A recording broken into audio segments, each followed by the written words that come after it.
ስለሚያናደደኝ በምንናደድበት አይን አይተነው እንጂ ጋይስ በጣም ሆረ ያለው ልጅ ነው ታውቃላችሁ። ነገ አዶናይ ሲታወቅ በ40 ሚሊዮን ሲደርስ ከትላልቅ ጋር ሆኖ ላይቭ ይሰራላል ዓለም አቀፍ ላይ እሱ አይደለም የሚፈልገው ወይ እንዳኮራኝ ጠላቶችን በቃ እንዳሳፈርክ በህይወቴ እንደ ትላንትና ቀን ጃኒ ያሳዝናኝ አላቅም። ጃኒ ግን ለምንድን ነው በዚህ ልክ ፈተናዎች ይበዙባት? የአዶናይ ገርል ፍሬንድ የምትባላለች ከገጠር ነው የመጣችው። ትምህርት የላትም።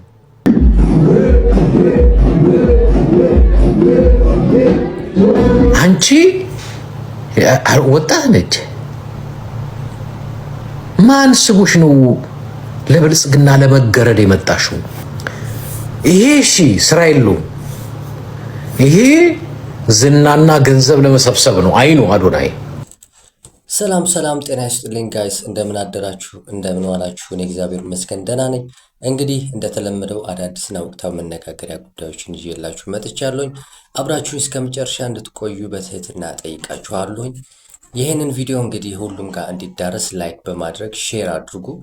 እንዲሁም ሀሳብ ካላችሁ በስተመጨረሻ መስጠት ትችላላችሁ ማለት ነው። እንግዲህ ወደ ቀዳሚ ቪዲዮ ላሸጋግራችሁና ተመልሼ እመጣለሁ። መልካም ቆይታ ይሁንላችሁ ጋይስ።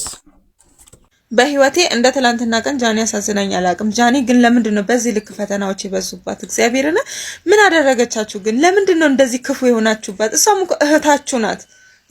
ይሄን ያህል የሷን ውድቀት ለምንድን ነው ግን የምትፈልጉት? እሷ ብትወድቅ እሷ ትወድቃ ብትገኝ እናንተ የምትጠቀሙበት ነገር ግን ምንድነው? ግን እናንተ እሷ እንደዚህ ስለሆነች እናንተን የሚያስደስታችሁ ነገር ምንድነው? በዚህ ልክ ግን ለምንድን ነው ክፉ የምትሆኑት? በዚህ ልክ ለምንድን ነው እውነት በሽተኛ አይምሮ ለምንድን ነው ግን የያዛችሁት? በዚህ ልክ ለእህታችሁ ለምንድን ነው ግን ጠላት የሆናችሁት? የገዛ ወንድሞቻችሁ የገዛ እህቶቿ ለምንድን ነው ጠላት የሆናችሁት? ግን ምን አደረገቻችሁ? በራሷ ሰርታ ስለኖረች ሰው አትነካ፣ ሰው አትሳደብ፣ ምንም በራሷ ተጣጥራ ለዚህ የደረሰች ልጅ ይሄን ያህል ምን ታድርጋችሁ? ቆይ ምን ታድርጋችሁ? ምን አደረገቻችሁ? ጃኒ ለምንድን ነው ማትተዋት? ለምንድን ነው ስራዋን እንዳትሰራ የምታደርጉት? ቆይ እናንተ ምንድነው የምትጠቀሙት? እሷን እንደዚህ ስላደረጋችሁ ምንድነው የምትጠቀሙት? እግዚአብሔርን በጣም ብልግና ነው። ከልጅቷ ላይ ውረዱ እስቲ። ልጅቷን ተዋት፣ ትኑርበት፣ ትስራበት። እስቲ ተው እንዴ! ብልግና ነው። እግዚአብሔርን በጣም ብልግና እንዴ! እህታችሁ እኮ ናት እህታችሁ እንዴ! እናንተ እንደውም ቆማችሁ ከጎና ሆናችሁ ማገዝና መርዳት ሲገባችሁ እናንተ ለገዛ እህታችሁ ጠላት ሆናላችሁ። እግዚአብሔርን በጣም ታሳዝናላችሁ፣ በጣም ታሳፍራላችሁ። ባለጌዎች ናችሁ፣ ባለጌዎች።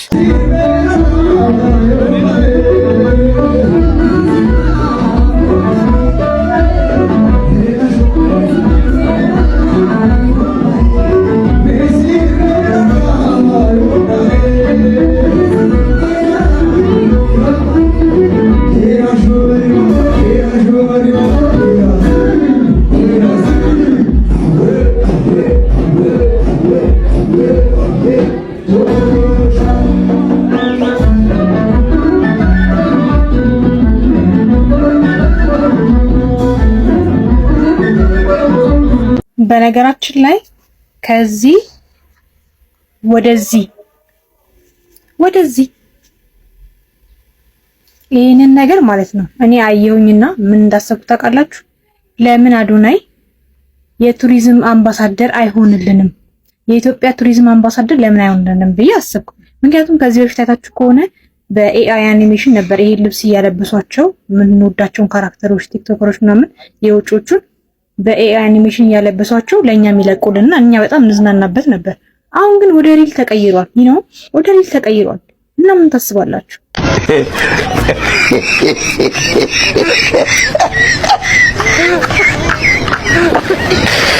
የኑሮ ውድነቱን ነው።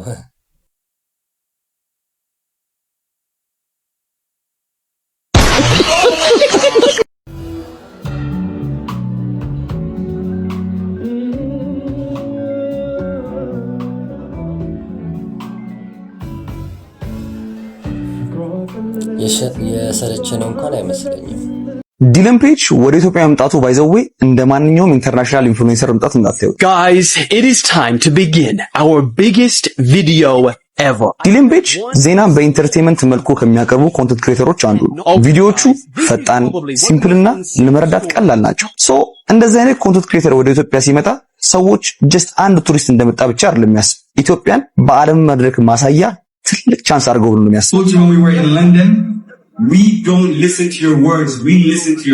እና ደግሞ የኢትዮጵያ አቀባበል ለዚህ ትልቅ መልስ ይመስለኛል። በዚህ ልክ ደስታችን፣ በዚህ ልክ አቀባበል የሚደረገው አንድ የውጭ ኮንተንት ክሬተር ስለመጣ ብቻ ሳይሆን we're excited because ኢትዮጵያ ለዓለም የምታሳየው በጣም ብዙ ነገር ስላላት ነው። የኢትዮጵያ ባህል፣ ምግብ፣ ህዝቦቿ፣ ሙዚቃው፣ ዘናይት ላይፍ፣ የእግር ኳስ ደጋፊዎቿ፣ ታሪካችን በጣም ብዙ ነገሮች ስላሏት። ነገር ግን የኢትዮጵያ ክሬተሮች ከዲለን ፔጅ መማር ያለባቸው ይህን ያህል ፌመስ የሆነው የሚሰራው ነገር ውስብስብ ስለሆነ አይደለም። becomes big because አንድ ርዕስ ወስዶ በጣም ግልጽና አዝናኝ ሼረብል አድርጎ ስለሚያቀርበው ነው። እናም እሱን ነገር መረዳት ያለብን ይመስለኛል። we don't need በጣም ትልልቅ ካሜራዎች፣ ትልልቅ ቲም ወይም ትልልቅ በጀት አያስፈልግንም። አንዳንዴ ነገሮችን የምናይበትን መንገድ ትንሽ ማስተካከል ብቻ በቂ ነው። ለኔ as a content creator ዲለን ፔጅ ኢትዮጵያ ውስጥ መምጣቱ በጣም ትልቅ ሞቲቬሽን ነው። ምክንያቱም ኮንተንት ክሪኤሽን ምን ያክል ድረስ እንደሚያደርሳችሁ ማሳያ ነው። ግን ዋናው ጥያቄ የራሳችንን ታሪክ ሌላ ሰው መጥቶ እስኪናገርልን ልንጠብቅ ነው ወይስ ራሳችንን ለመናገር ዝግጁ ነን? ሶ አንድ ጥያቄ ልጠይቃችሁ። ዲለን ፔጅ ስለ ኢትዮጵያ አንድ ነገር ለማሳየት ቪዲዮ ቢሰራ ምን ለዓለም ማሳየት አለበት ብላችሁ ታስባላችሁ? ጥያቄው ለእናንተ ተውኩት። ኤኒዌይስ ዲለን ፔጅ ሀገራችን እንዲጎበኝና ሀገራችን ለዓለም እንድትተዋወቅ ላደረጋችሁ አዶናይ፣ ብሩክ ኒውስ እና ደግሞ እዚህ ላይ ለተሳተፋችሁ ትልልቅ ሰዎች ትልቅ ምስጋናን አቀርባለሁ። Thank you guys so much. I love you guys. ሎፍቲ አሮን ነበርኩኝ።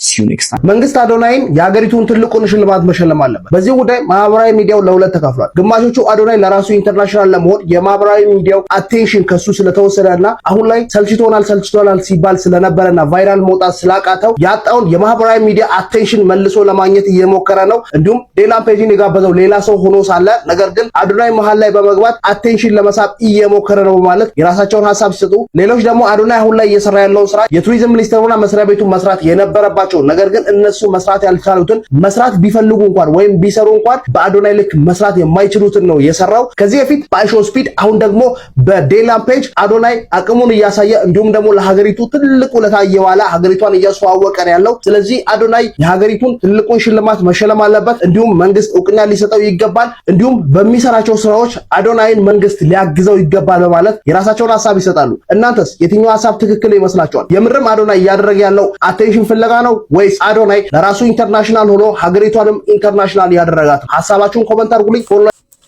እንግዲህ በዚህ ጉዳይ ላይ ብዙ ነገሮች እየተነሱ ነው ያለው ጋይስ።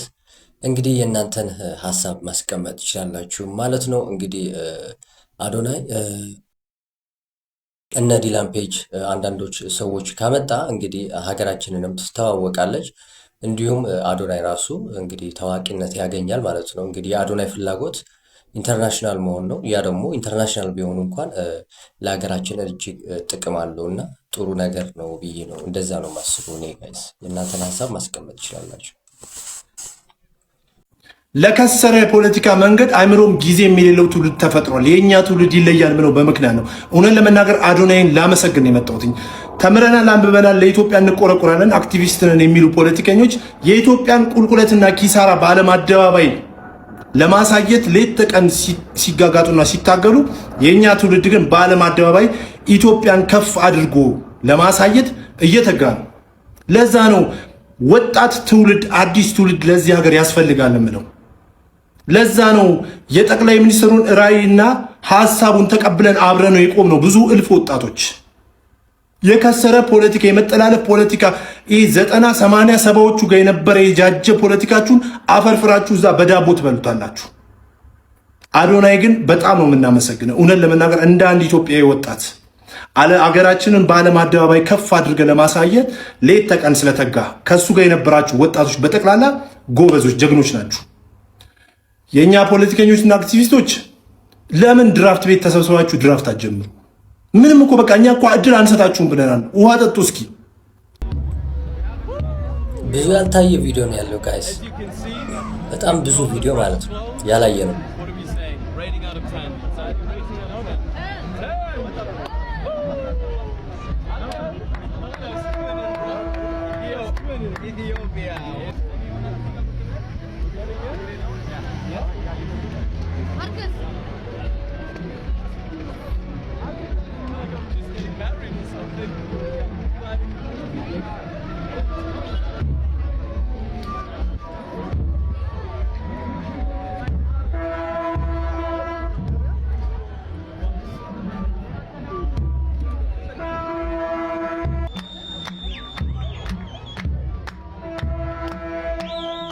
ዲላን ፔጅ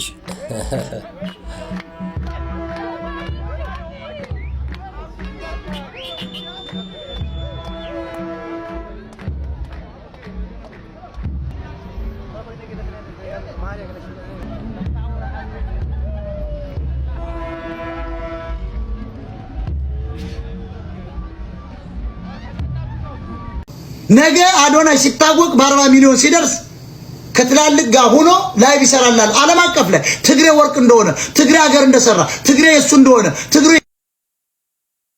ኢትዮጵያን ስታብሊሽ እንዳደረገ ያወራል። ማንን ነው የሚሰማው? ሞጣን ነው? አዶናይን ነው። ዘመነን ነው?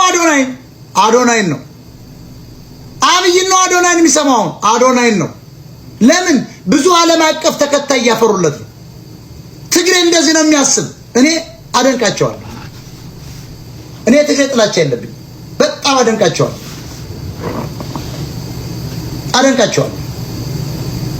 በጣም አደንቃቸዋለሁ። ለ100 ዓመት ነው የሚያስበው ትግሬ። ኦሮሞ ለ50 ዓመት ነው የሚያስበው። የኛ ማራስ እኔን ለመጣል ነው እዚህ ቁጭ ብሎ ጎጃሜው እዚህ ጎጅቦ ይሄ በቃ መጥፋት አለበት ይላል። ለአንተ እኮ ነው እያታገልኩ ያለው አማራ አንድ እንዲሆን እኮ ጎጃሜው ጎጅመህ ቂጥን በጎጃም አዘነ ሸፍነ ስትመጣ አለቅም እያልኩ ነው። በስናይፐር ቂጥን እንበሳለን ነገ ወደ ስልጣን ስንመጣ ሸማው ማን ወስዶብን? ዛሬ ትግሬና ኦሮሞ እኮ በቃ ሰርግ ላይ ታችሁታል። ከአማራ በልጦ ባህላችን ወስዶ እኮ አሁን ኦሮሞ ምን ነበር ወጥሮ የሚሄድ ህዝብ። ዛሬ ግን ኦሮሞ በልጦናል። አይላብ ኦሮሞ ለምን? ጀግኖች ናቸው። ልጆቻቸው ተማሩ። አየህ የኛን ባህል እንዴት እንደመውሰድ ታሪካችን ሀገር እንዴት መንጠቅ ቻሉ። ዳራይት አራራ ቆዳውን ለብሶ ሲንቀሳቀስ እነሱ ሸማውን ወሰዱ። ቆዳ ለባሽ ብሔር ዛሬ ሸማ ለባሹን ቆዳ ልብሶ ቂጡን በካሽምር ወጥሮ ነጭ ልብሱ ወስዶበታል። ኦሮሞ የተባለው ጀግና አዶናይ ኢትዮጵያኖችን እድላቸውን ለ28 ዓመት ጄኖሳይደር መንግስት ስለነበራቸው ገንዘብ ዘራፊነት ዘርፈው ሀብት ስላለው ወደፊት አምጥተው ያመጡት ወጣት ነው። ይሄ የቲክታክ አዋርድ ሊያሸንፍ ቀርቶ ይሄው የሚሰራውን ተመልከት ብዬ ያሳየዋል። ይሄ አዋርጄ ባለም አቀፍ ትላልቅ ሚዲያ ላይ አባረዋለሁ ማለት ነው። አዶናይ ሲመጣ ዝም ብሎ እንዳይመስል የአዶናይ አመጣጥ የወያኔ አመጣጥ ነው። ወያኔዎች ነው ያመጡ። ደፋር ናቸው እነሱ። መሪ እኮ ይፈልጋሉ። መሪ ለማድረግ እኮ ይሞክራሉ። አልገባችሁም? ለካ ትግሬ ደፋር ነው። 3ኛ ክፍል ጠቅላይ ሚኒስትር እኮ የሚያስቀምጥ ነው። ነገ ዲግሪ ገዙለታል። ታያላችሁ። ነገ ይማር ነበር ተብሎ ከካናዳ ማስተር ዲግሪ ገዝተው ያመጡለታል። ለማየት ያብቃችሁ። ማስተርስ አለው ተብሎ ስላልተናገረ ነው እንጂ እየተማረ ነበር እኮ። ጨረሰ ኦንላይን ተብሎ $50,000 ገዙለት። የሞጣ አስተያየት እንዴት አያችሁት ጋይስ? እንግዲህ ሞጣ እንደ መዝናኛ ነው መጠቀም ያለብን ብዬ ነው የማስበው። አቋም የለውም፣ ያውቃል፣ ቀላል ሰው አይደለም። ነገር ግን የሚሰራቸው ስራዎች እንግዲህ ከሁኔታዎች አንጻር እያየ የሚናገር ሰው ነውና እንግዲህ ያ ነገር ነው ያደረገው። ከአሁን ቀደም ሌላ ነገር ተናግሯል፣ አሁን ደግሞ ሌላ ነገር ነው እየተናገረ ያለውና እንግዲህ አቋም የሌለው ሰው ነው እንጂ ያለማወቅ አይደለም ጋይስ። እና አስተያየት መስጠት ይችላላችሁ እዚህ ላይ ፕሊዝ። ዛሬ እንግዲህ በጣም የሀገራችን ቲክቶከሮችን አፕሪሼት ያደረኩበት ቀን ነው። ከዚህ ታስታውሱ እንደሆነ አይሾ ስፒድ በመጣበት ጊዜ ማስተላለፍ ያለበትን ነገር በትክክል አስተላልፏል ብዬ አላምንም። የሆነ ግርግር ነበረ፣ ጫጫታ ነበረው። በዚህ በዲላን ጉብኝት ግን በጣም ጎበዞች ናቸው ልጆቻችን። ብሩክ ኒውስ ሰለሞን ያው አዶናይ ያመጣው ስለሆነ ብቻ ሌሎችም ቲክቶከሮች በጣም ዲሲፕሊን ነበሩ። ማሳወቅ ያለባቸውን ነገር ሁሉም ነገር ሲነግሩት ነበረ። ዲላን ፔጅ የረገጣት ሀገር ምን አይነት ሂስትሪ እንዳላት እስከ ጥግ ድረስ ነበረ ሲያስታጥቁት የነበሩ። ይሄ ሰው ስለ ኢትዮጵያም ሆነ ስለ አህጉራችን አፍሪካ ያለውን አስተሳሰብ የቀየረ ይመስለኛል በዚህ ጉብኝቱ ማለት ነው። እንግዲህ ከምንም በላይ አፕሪሼት ማድረግ የፈለኩት እኔ ቲክቶከሮቻችን ያሳዩት ኮሚትመንት ሀገራችን ለማስተዋወቅ የሄዱበት ርቀት አፕሪሼት ሳናደርግ አናልፍም። የነበራቸው ቅልጥፍና፣ የቋንቋ ችሎታቸው በቃ ይሄ ዝም ብለው በወከባ ወደ ሚዲያ የመጡ ሳይሆኑ በትክክል የተማሩ እንደሆኑ ንቁ አራዶች እንደሆኑ ያስታውቃሉና you did a wonderful job guys። አዶናይ እኮ ግን ይጠቅማል ታውቃላችሁ። ግን አዶናይ እኮ ራሱን በማይሆን ነገር ከቶ ነው እንጂ እኮ ነገር ውስጥ የገባው እንጂ እኮ አዶናይ እኮ እንደ አመጣጡና እንደንትኑ ያውኛ መብለጥ የሚበልጠን ነገር በጣም ጎበዝ እንደሆነ ነገር አይስወር ጎበዝ እንደሆነ ነገር ታውቃላችሁ። እኔ ስለሚያናድደኝ በምንናደድበት አይን አይተነው እንጂ ጋይስ ይኖ በጣም ፓወር ያለው ልጅ እንደሆነ ታውቃላችሁ። ከሌላ ሰዎች ጋር እናስተካክለው እናወዳድረው ከሞቲቬቶች ጋር ምናምን ነፍሳት ጋይስ ዩኒቨርሲቲ ሳይገባ እኮ ነው ልጅ እኮ እዚህ ጋር የደረሰው። አስባችሁታል? በዚህ ላይ የሆነ ሰርች አድርጎ ግሬድ አድርጎ ቢመጣ ምን ልንሆን እንደምንችል ጋይስ አስባችሁታል? ሁሉም ሞቲቬት ነን ያሉ ሳይኮሎጂ ያጠኑት በሙሉ የአዶናይ ድፍረት ቢኖራቸው የአዶናይ ኮንፊደንስ ቢኖራቸው የታባሽ ልንሄድ ነው ነው እግዚአብሔር ማቆገብ ከለከለው እንጂ ልልጅ ጎበዝ እንደሆነ ከታቀላችሁ ጋይስ አስባችሁታል? ከነት አሁን ባለው እኔ በዚህ ከቀጠለ እኔ ያዶናይ ደጋፊ በዚህ ከቀጠለ ጋር ሳይጣላ ማለት ነው። ይሄ ዘኩብኝ ያደረጉብኝ ትቶ የራሱ መንገድ የሚይዘው ምን ከሆነ ነምበር 1 ሰፖርት። እንግዲህ ይሄ የዛሬ ቪዲዮ ነው ጋይስ። በጣም የሚገርም ነገር ነው። አሪፍ አድርጋ ነው የገለጸችውና እንጂ ጠላት ሲመሰክር በጣም በደንብ ከፍ አድርገው ነው የሚገልጽና በጣም ደስ የሚል ጂጂ አሪፍ አድርጋ ነው የገለጸችው። ከዕለታት አንድ ቀን የሆነ ሰው ነበረ። ከዕለታት አንድ ቀን የሆነ ሰው ነበረ። አዶናይ ቃሉ ቡቲክን ተጠቅሞ ኢንተርናሽናል ሊሆን ነው ብሎ ያሰበ። አሾፈበት፣ ቀለደበት። በቃሉ ቡቲክ ኢንተርናሽናል ሊሆን ነው ብሎ አፌዘበት። አይደለም አዶናይ ቃሉ ቡቲክን ተጠቅሞ ኢንተርናሽናል ሊሆን ወያዶናይ እንደው እንዳኮራኝ ጠላቶችን በቃ እንዳሳፈርክ ቸጭ አዶናይ ቃሉ ቡቲክን ተጠቅሞ ኢንተርናሽናል ሊሆን ልርዳ ባለ የኔ የዋህ የኔ ምስኪን አዶናይ ቃሉ ቡቲክ ልርዳክ ባለ እኔ አግዛለሁ የሰፈሪ ልጅ ባለ ልትጠቀምበት ነው ተባለ። እግዚአብሔር ይመስገን። ነገር ግን አዶናይ በዚህ ሰዓት ላይ የዓለማችን ትልቅ ሰውዬ ደስታዬን መግለጽ አልቻልኩም እና እንደዛ ነው ነገሩ። የአዶናይ ገርል ፍሬንድ የምትባላለች እሺ ከገጠር ነው የመጣችው። ትምህርት የላትም።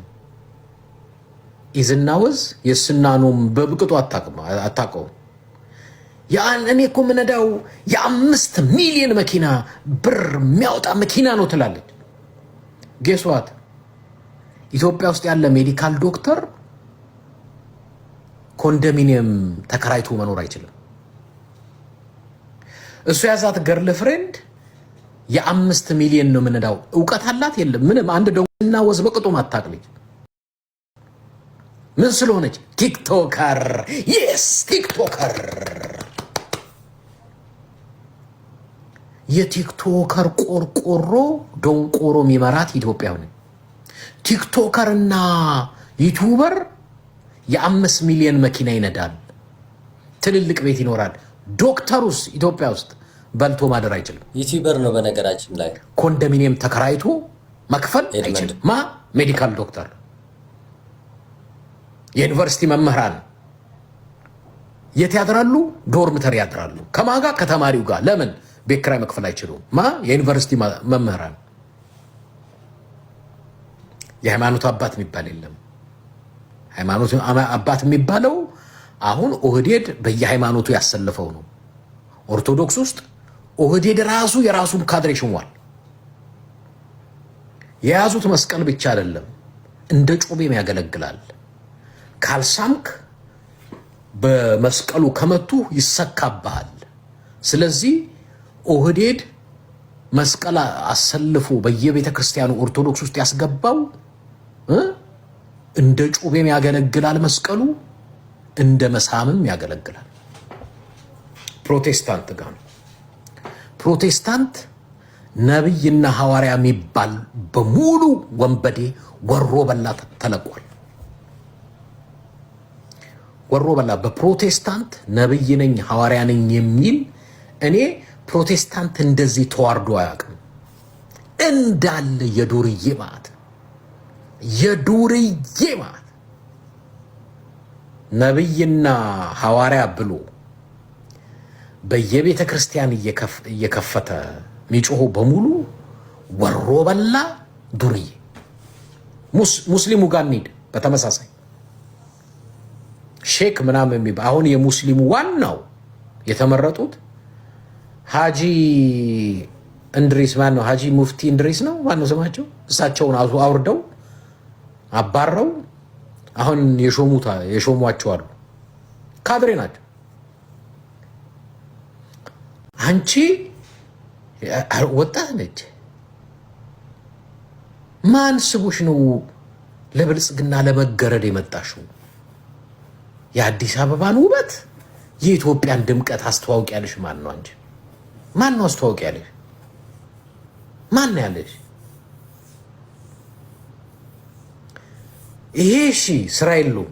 ኧረ እባክህ ይሄ ዝናና ገንዘብ ለመሰብሰብ ነው። አይኑ አዶናይ ለሰው ራርቼ ለአገር አዝኜ ምናምን ብትለይ ጉድህን ነው ዘረግፈው። ስነ ስርዓት ትይዛል። እኔ የህዝብ ድምፅ ነኝ። እንደዚህ እኔ ጋራ ይሄ ሸዋሸዋ አይሰራም። ካንተ በላይ አዲስ አበባ ላይ ስለሆንኩ አራድነት እያመረትን ማከፋፍልበት ሰፈር ነው ያደግኩት። እኔ አዲስ አበባ ውስጥ አራድነትን አምርተን ምናከፋፍልበት ሰፈር ነው ተወልጄ ያደግኩት።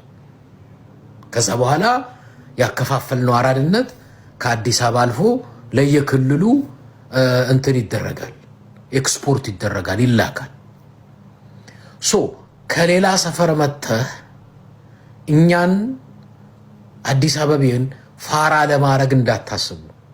ለህዝብ አዝኜ፣ ለድሃ አዝኜ፣ ለምስኪኑ አዝኜ ፖፑላሪቲ ፍለጋ ነው። በነገራችን ላይ ጋይስ እየተናገረው ያለው ነገር ምናልባት ሁላችንም እንረዳዋለን ብዬ አስባለሁኝ። የሀገሪቷን ሁኔታ እና ከአዶናይ ጋር አገናኝቶ ነው እየተናገረ ያለው። ይህንን ነገር ማንም ሰው የሚገባው ነገር ነው። ነገር ግን ሁሉም ሰው እያንዳንዱ ማለት ነው እንግዲህ ስራ እየሰራ ነው ያለው፣ እየኖረው ነው ያለው። እንግዲህ ቁጭ ማለት አይቻልም። አሁን ኤድመን ቁጭ ብሎ 2 ሰዓት 3 ሰዓት ነው እንግዲህ ቲክታክ ላይ ላይቭ የሚገባው ማለት ነው።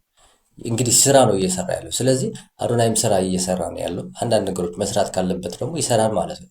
ስለዚህ ሁላችንም ስራችን እየሰራ ነው ሌላ ነገሮችን ማድረግ የምንችለው። ይህንን ነገር ነው እያደረገ ያለው አዶናይ። ሰላም እንዴት ናችሁ? ዶክተር ዮናስ ነኝ። ዛሬ ይዤላችሁ የመጣሁት የአዶናይ ቴክኒክ ከስነ ልቦና ሕክምና ቲዮሪስ አንጻር የሚል ይሆናል።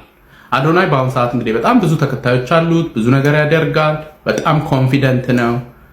በፊት ግን አይን አፋር ልጅ ነበረ እና የሆነ ጊዜ ነው እንግዲህ ትራንስፎርም ያደረገው እና በዚህ ሂደት ውስጥ ካደረጋቸው ነገሮች ውስጥ ለምሳሌ መጀመሪያ እሰይ ሚል ቪዲዮዎችን ይሰራ ነበረ፣ ይጮሃል። አንዳንድ ጊዜ ደግሞ መንገደኞችን ስትሬንጀሮችን ሄዶ ያናግራል። አንዳንዶቹ ያናግሩታል፣ አንዳንዶቹ ደግሞ ኢግኖር አድርገው ትሄዳሉ ምናምን ነገር እና ይሄ እነዚህ ኤክሰርሳይስስ ከስነልቦና ህክምና ቲዮሪስ አንጻር ምን ይመስላሉ የሚለውን ነው ይዤላችሁ የመጣሁት። ራሽናል ኢሞቲቭ ቢሄቪየር ቴራፒ የሚባል የስነልቦና ህክምና አይነት አለ። እዛ ላይ ሼም አታኪንግ ኤክሰርሳይስስ የሚባሉ አሉ። በተለይ እነዚህ የሚያገለግሉት እነዚህ ኤክሰርሳይስስ በራስ መተማመናቸው ዝቅ ላለ ሰው፣ ማህበራዊ ፍርሃት ላላቸው፣ ሰው ምን ይለኛል ለሚሉ ሰዎች፣ የሉኝታ በጣም ጠፍሮ ለያዛቸው ሰዎች ሪኮመንድ የሚደረጉ ኤክሰርሳይስስ ናቸው። ቢሄቪየራል ኤክስፐሪመንትስ ናቸው እና እነዚህ ሰዎች ስለአንተ ምንም እንደማያስቡ እንድትረዳ የሚያደርጉ ኤክሰርሳይስስ ናቸው። የፈለገ ዊርድ ነገር ብታደርግ ለጥቂት ደቂቃ ነው ሰዎች ስለአንተ የሚያስቡት እንጂ ከዛ ላይ ራሳቸው የሚያስቡት በጣም ብዙ ነገር አለ። they don't really care። ከዛ ደግሞ ብዙ ሰዎች ፐርፌክት ለመሆን ሲያስቡ ራሳቸው ላይ በጣም ጫና ያሳድራሉ። እያንዳንዱ ነገር ትክክል መሆን አለባት። ሶሻል ፎቢያ ያለባቸው ሰዎች ፕሬዘንቴሽን ሲያቀርቡ በቃ ትክክል መሆን አለበት፣ ሰዎች ስህተቴን እንዳያውቁ ምናምን ብለው ይጨነቃሉ በጣም እና ይሄ ኤክሰርሳይስስ ይሄንን እነዚህ አይነት ይሉኝታን፣ ፐርፌክሽኒዝም፣ ሰው ምን ይለኛል የሚለውን ነገሮች እነሱን ለማስወገድ ሪኮመንድ የሚደረጉ ናቸው። የተወሰኑትን ነግራቸዋለሁ። ክላሲክ የሚባለው ራሽናል ኢሞቲቭ ቢሄቪየር ቴራፒ ላይ ሼም አታኪንግ ኤክሰርሳይስስ ውስጥ ክላሲክ የሚባለው እንግዲህ ሰዎች ውሻቸውን ሽርሽር ለማድረግ ሲወጡ በገመድ ነገር አስረው ነው የሚወጡት እና ከዛ በዚህ ኤክሰርሳይዝ ግን በውሻ ፋንታ ሙዝ አድርግና በቀይ ገመድ ይዘ እንደ ውሻ ማለት ነው ኖርማል ኮስተር ብለህ ትንቀሳቀሳለህ ሰፈር ውስጥ እና ስትንቀሳቀስ አንዳንድ ሰዎች ይዞ ያሟል ብሎ ዞሮ ያያል። አንዳንድ ሰዎች ይገረሙባል። ለተወሰነ ደቂቃ ነው ያለው። ከዛ በኋላ ምንም የሚፈጠር ነገር የለም። ኢምባራስድን ብትሆን ለትንሽ ደቂቃ ነው። ከዛ ለካ ያልፋል። ከዛ ወደ ምን ሪያላይዜሽን ትመጣለህ? ምንም ብታደርግ ለካ ሰዎች ለአንተ ብዙ ያን ያህል ኬር አደርጉ የሚለው ሪያላይዜሽን ይገባሃል ማለት ነው። ወይም ሌላ ኤግዛምፕል ብዙዎቻችን አለቃችን ወይም የስራ እንትን ሲሆን ምናምን ነገር ቴክስት ስንጽፍ ኢሜል ስንልክ በጣም እንጨነቃለን። በቃ ፐርፌክት እንዲሆን በትክክል ጽፌያለሁ አልጻፍኩም እንዲህ ብሎ ቢያስብስ ምናምን ብለን እናወሳስባለን። ብዙ ሰዓት ሊፈጅብን ይችላል። በሼም አታኪንግ ኤክሰርሳይዝ አውቀ ሆን ብለህ አስበህ ታሳስታለህ። ፊደሎቹን ኢሜል ስትጽፍ ወይም ቴክስት ስታደርግለት ታሳስተህ ትልካለህ። ከዛም እንደሚፈጠር ትገመግማለህ። ሁኔታውን ስታየው ለካ ምንም የሚፈጠር ነገር የለም። የምትፈራው በፊት ዝም ብለህ የምትጨናነቀው ዝም ብሎ እንደሆነ ትረዳለህ። ከዛ በኋላ እነዚህ ነፃ ያወጡሃል። በራስ መተማመንን በጣም ከፍ ያደርገዋል። ከዛ በኋላ የሰዎች አፕሩቫል ደግሞ ምንም እንዳልሆነ ይገባሃል። ሰዎች ቢያመግሱን ለትንሽ ጊዜ ነው፣ ቢነቅፉን ለትንሽ ጊዜ ነው። ከዛ በኋላ ሰልፍ ኮንፊደንስ ግን በራስ እንደሚወሰን እየገባ ይመጣል። ይሄ በጣም ሊብሬቲንግ ኤክስፒሪየንስ ነው። እዚህ ጋር ለማውራት ፈለግኩት ስለ አዶናይ አይደለም። በጣም ብዙ ሰዎች በይሉኝታ የተጠፈሩ ሰዎች አሉ። ብዙ ነገር ማድረግ እየቻሉ ግን ሰው ምን ይለኛል ብሳሳትስ ምናምን የሚለው የያዛቸው ሰዎች አሉ። እና ትራይ እነዚህ ሼም አታኪንግ ኤክሰርሳይዝን ፎር ኤ ቼንጅ። ከዛ እስቲ ውጤቱን ደግሞ እዩት። ለምሳሌ ሙዝ ይዘ በገመድ ላትወጣ ትችላለህ፣ ግን ሆን ብለህ እስቲ አውቀህ የተሳሳተ ቴክስት ላክ ለሰዎች። ወይም ደግሞ በፊት ሰዎችን የሰው አይን የምትፈራ ምናምን ከሆነ ዝም ብለህ ስትሬንጀሮችን ሰላም እንዴት ነህ በላቸው። ምንም የሚፈጠር ነገር የለም። አንዳንዱ ሰላም ይላል፣ አንዳንዱ ምን ሆኖ ነው የት ነው ማቀው ብሎ ይሄዳል። ኢትስ ኦኬ። ቀስ በቀስ ግን ኮንፊደንስን ቢውልድ ታደርጋለህ። የይሉኝታ ቀንበርን እያስወገድክ ትሄዳለህ። ከዛ በኋላ you can start living up to your potential ማለት ነው። ታላቁ መጽሐፍ ላይ ምን ይላል? ሰውን መፍራት ወጥመድ ነው ይላል። ስለዚህ ከዚህ ወጥመድ ሊብሬት የሚያደርግ ኤክሰርሳይዝ ነው ማለት ነው። ለዛሬ እንግዲህ ይዤላችሁ የመጣሁት የአዶናይ ቴክኒክ ወይም ደግሞ በራሽናል ኢሞቲቭ ቢሄቪየር ቴራፒ ላይ ሼም አታኪንግ ኤክሰርሳይዝስ ስለሚባሉ ይሆናል። ይህን ቪዲዮ ኮፒ ሊንክ፣ ሪፖስት እና ሼር አድርጉት። ሁልጊዜ እንደምለው ያለ አእምሮ ጤና የለም። እንግዲህ ጋይስ እስካሁን ቆያችሁ በጣም ነው የማመሰግነው። አዲስ ከሆናችሁ ሰብስክራይብ እንዲሁም ላይክ አድርጉ፣ ሁሉም ላይ እንዲዳረስ። እኔ እንግዲህ የነበረኝ ቆይታ ይህን ይመስላል።